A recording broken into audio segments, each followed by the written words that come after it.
ప్రియులారా, ఏసావుకు తెలియలేదు. ఏమి తెలియలేదు? ఇది విలువ కలిగినది, దీనిని నేను విచ్చివేస్తే నాకేమవుతుందో, దీనివల్ల నాకున్నటువంటి పరిస్థితి ఏమిటో అని చెప్పి విలువ లేకోకుండానే విచ్చివేశాడు. ప్రియులారా, ఈ రోజుల్లో కూడా ప్రజలందరూ చేస్తున్నటువంటి పరిస్థితులు ఏమిటంటే, విలువ కలిగిన వాటిని ప్రక్కన పెట్టి విలువ లేని వాటిని ఎక్కువగా వారు ఆచరిస్తున్నారని ప్రభు పేరట మనవి చేస్తూ ఉన్నా. ప్రియులారా, దేవుడు ఎప్పుడైనా శ్రేష్టమైనటువంటిదే ఇస్తాడు, కానీ శ్రేష్టం కానిది ఏ రోజు కూడా ఇవ్వడు.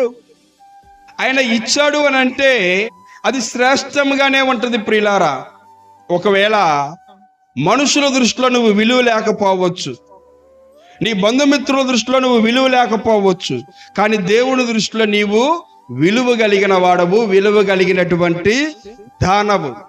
అయితే యాకోబు గురించి ఒక్కసారి మీకు జ్ఞాపకం చేస్తా. ఈ యాకోబు ఎలాంటి వాడంటే రోషం కలిగినటువంటి వాడు. ఏదైతే కావాలి అనుకుంటాడో దానిని పొందుకునేదాకా విడిచిపెట్టేటువంటి వాడు కాడు. ఈ రోషము ఎక్కడి నుంచి వచ్చిందంటే తల్లి గర్భము నుండే ఈ రోషము పుట్టింది. ప్రైజ్ ది లార్డ్, హల్లెలూయా. ఆ దేవునికి కూడా యాకోబు తొందరపాటు, యాకోబు రోషాన్ని చూసి ఎంతో ముచ్చటేసిందంట దేవునికి. అరే, చిన్నవాడే, గర్భంలో ఉన్నటువంటి వాడే, దేవుని కొరకు, దేవుని యొక్క ఉద్దేశాల కొరకు ఈ రకంగా ప్రయాసపడుతున్నాడు, విలువ కలిగిన దాని కొరకు అని చెప్పి దేవుడు కూడా మరి ఆనందించాడు. Praise the Lord, hallelujah.